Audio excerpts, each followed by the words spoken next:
Hello everyone, welcome back to my YouTube channel. This is Soumya Shrestha, second year MBBS student from Motilal Nehru medical college Prayagraj. मुझसे बहुत सारे लोग पूछ रहे थे कि हमें इस टाइम पे कितने घंटे पढ़ना चाहिए, कितने घंटे पढ़ के नीट में सिलेक्शन हो जाता है। आपने कितने घंटे पढ़ाई करी थी, मतलब रोज़ आप कैसे पढ़ती थी जब लास्ट टाइम चल रहा था, हमें कितने घंटे सोना चाहिए, कैसे करना चाहिए। तो यार बेसिकली ये वीडियो मैंने अपना टाइम टेबल शेयर करने के लिए बनाया है कि मैंने कैसे क्या क्या किया, कैसे फॉलो किया था।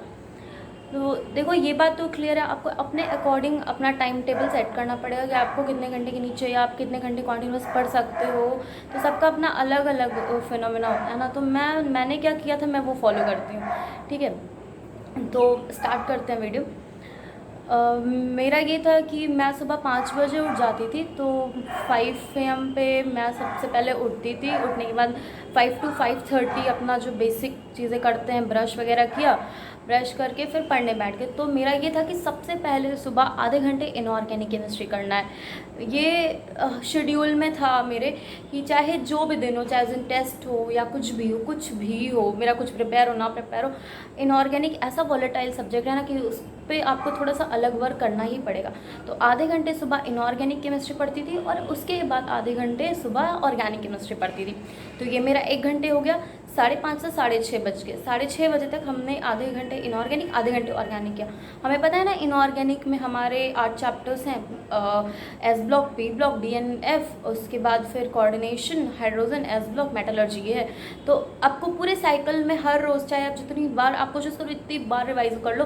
बेसिकली ये जो ब्लॉक्स वाले चैप्टर हैं, जो एनसीईआरटी की लाइन बाय लाइन पढ़नी होती है, इसको बार बार पढ़ो क्योंकि बहुत जल्दी बोलता है। रोज़ पढ़ोगे, टच में रहोगे तो अच्छा रहेगा। तो मैं ये करती थी, सुबह आधे घंटे कर लेती थी। उसके बाद ऑर्गेनिक की एनसीईआरटी रीडिंग बहुत इंपॉर्टेंट है, तो इनऑर्गेनिक करने के बाद आधे घंटे ऑर्गेनिक कर लो।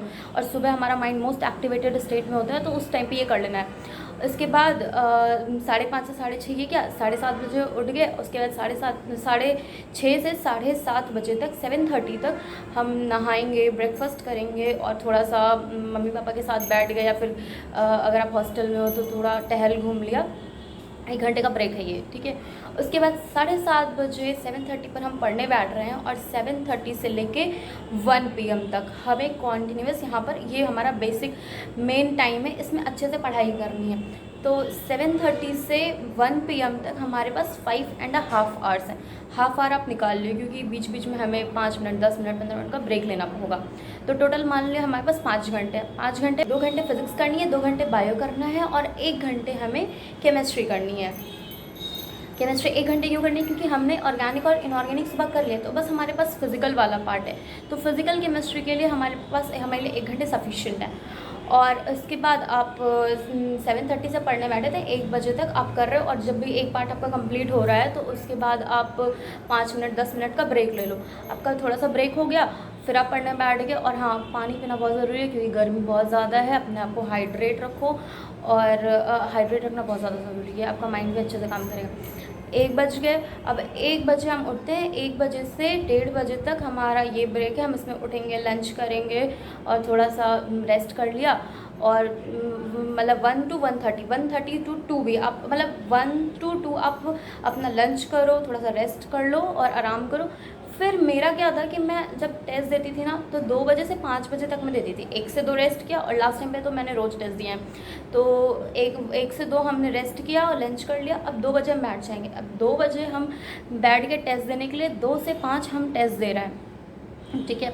और उस टेस्ट को अच्छे से पूरा एकदम एग्जामिनेशन हॉल वाला माहौल बना करके दे रहे हैं, किसी से कोई इंटरेक्शन नहीं, अकेले कमरे में अपने आप को बंद करो और टेस्ट दो बस बैठ के। वो टेस्ट दे लिया, 5 बज के। अब 5 बजे वहाँ से आप टेस्ट दे करके उठ जाओ। 5 बजे से 5:30 तक थोड़ा घूमो टहलो इधर उधर, और स्नैक्स ले लो अपना थोड़ा बहुत। और फिर 5:30 से 6:30 तक आप अपने टेस्ट का एनालिसिस करोगे कि आपने क्या गलत किया, क्या सही किया, आपको और क्या क्या चीज़ें और करनी चाहिए थी उसमें, क्या और आप कर सकते हो। थोड़ी बहुत मिस्टेक्स, सिली मिस्टेक्स पे थोड़ा ध्यान देना। तो ये हो गया। उसके बाद जब हम ये हमारा 1 घंटे इधर गया 6:30 बजे तक। अब 6:30 से 9:30 हम वो पढ़ाई करेंगे जो हमें टेस्ट देने के बाद ये लगा कि ये पॉइंट हमारे वीक रह गए हैं, हमें अपने वीक पॉइंट्स पर थोड़ा सा वर्क करना होगा। तो इस वाले टाइम में 9:30 बजे तक हम वो पढ़ेंगे। 9:30 बजे हम उठ रहे हैं, 9:30 से 10:30 हमारा वो डिनर करना हुआ और थोड़ा वॉकिंग कर लो, पेरेंट्स के साथ बैठ जाओ या फ़ोन वोन पे बातें कर लो, थोड़ा फ़ोन वोन चला लो और थोड़ा टाइम अपने मी टाइम वाला। उसके बाद 10:30 से 11 बजे तक 10:30 to 11 वो हमारा वो टाइम है जिसमें मैंने पिछली वीडियो में बताया था ना कि पढ़ते वक्त शॉर्ट नोट्स बनाते चलना, फिजिक्स के सारे फॉर्मूलाज एक जगह नोट करना। तो लास्ट का ये जो आधा घंटा है ना 10:30 से 11 वाला, इसमें वो करना मीन्स बस अपने शॉर्ट नोट्स रिवाइज करो, पेज पलट के देखो, कुछ भी चीज़ आपने दिन भर में पढ़ी है बस पेज पलट के देखो, एक एक लाइन पढ़ने की ज़रूरत नहीं है, पेज पलट के देखो, फॉर्मूलाज पढ़ो, बस आधे घंटे वो करना है। 11 बजे आप सो जाओ, 11 बजे सो गए, सुबह 5 बजे उठना है, 6 घंटे की नींद होगी। तो मेरा ये पूरा ओवरऑल शेड्यूल था। तो इसमें हमारी 6 घंटे की नींद भी प्रॉपर हो गई, ब्रेकफास्ट, लंच, डिनर, स्नैक्स, हर चीज़ का प्रॉपर टाइम निकल गया। हमने टेस्ट भी दे लिया, टेस्ट का एनालिसिस भी कर लिया, टेस्ट देने के बाद वीक पॉइंट्स वाले जो पार्ट्स थे वो भी पढ़ लिया और सुबह हमने ऑर्गेनिक इनऑर्गेनिक पढ़ लिया। उसके बाद हमारा जो मेन शेड्यूल है पढ़ने का वो भी हो गया।